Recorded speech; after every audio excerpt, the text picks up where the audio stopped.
Well, hello there, sweetheart. I hope you're ready to read a story today. It's called Don't Touch My Hat by James Rumford. I thought it'd be fun to read about a cowboy.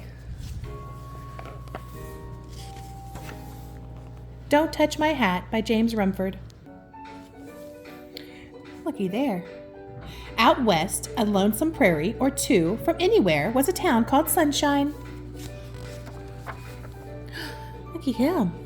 Sunshine was smaller than most, bigger than some, but cleaner and more civilized than them all. Sheriff John saw to that, him and his 10-gallon hat. Look at that. Why, with the hat on, he could round up rustlers, stop saloon fights, and deliver ladies in distress.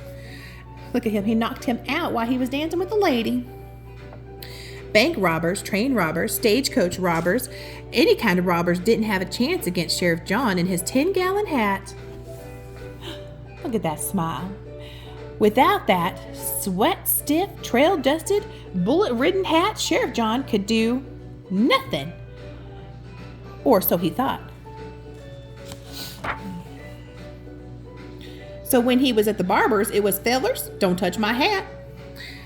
Taking his Saturday bath, sugar, don't touch my hat. Look, she got her eyes closed. And before turning out the light, now, darling, don't touch my hat. Look at his wife. She got lots of hats.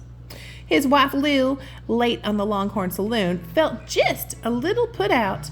Why, he thinks more of that hat than he does of me. 'Cause she wasn't one to be shy about that hats neither. She had 'em all. Red ones, feathered ones, veiled ones, hats made of straw and velvet, plain, beaver, and fancy varmints. And yesterday, to top it all off, she came a-prancing home with one of the fanciest ones yet. Look at that hat. And so, on a quiet western night, moonless and coyoteless, Sheriff John and Lil had just turned down the lights when the Old West went completely wild.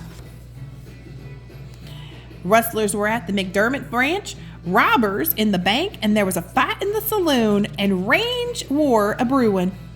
"Sheriff," yelled Deputy Bob, "Sheriff, come quick, there's trouble aplenty."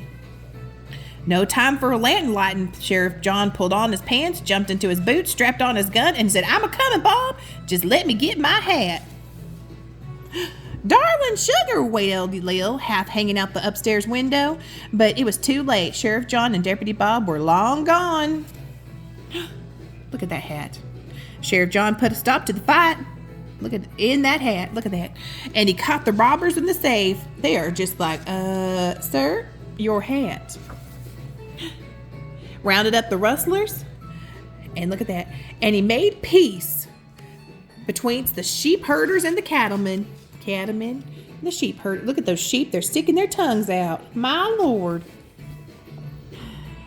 And before sunup, thanks to his trusty 10-gallon hat. But when he got back home, Lil was a-waiting for him. Let's just say that Sheriff John had a lot of rethinking to do. Best summed up by this: it's your heart, not your hat. How cute. Look at them kissing. Sorry, darling, I ruined your new hat. Sugar, I'm just glad you're home safe and sound. The end. How sweet. And with that, I hope you enjoyed today's story. Don't Touch My Hat by James Rumford. And remember that Nani loves you. If you're new here today, don't forget that I do new stories every single day. And I would love for you to come and listen to me. Have a great day and a great night. Sleep tight and don't let the bed bugs bite.